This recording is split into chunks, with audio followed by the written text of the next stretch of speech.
Сега искам да ви представя Ричард, който е англичанин, живее във Варна и е потърпевш от този пагубен законопроект, който е в сила в Англия.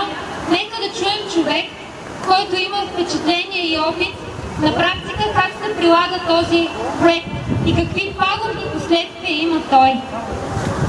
Само искам да кажа, че този човек не е поканен специално. Видя ни и иска да каже нещо. Съвсем не знам какво ще каже. In England, parents do not know how to punish their children. В Англия родителите не знаят как да накажат своите деца. They let children do what they want most of the time. През по-голяма част от времето те позволяват децата да правят просто каквото си искат. And from my experience, that's a disaster, and children are very badly behaved. От моя личен опит, това е пълна катастрофа и децата се държат много зле. Не знаете изобщо как да се държат.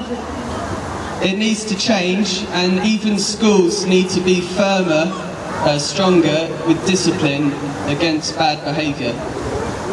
Дори училищата трябва да взимат по-сериозни мерки и да бъдат по-строги относно, т.е. принуждават училищата да взимат по-сериозни мерки относно възпитанието на децата.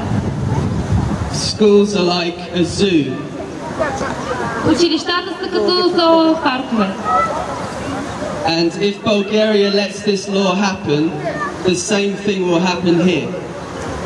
Ако България позволи този закон да бъде приет тук, същото ще се случи и в нашата родина.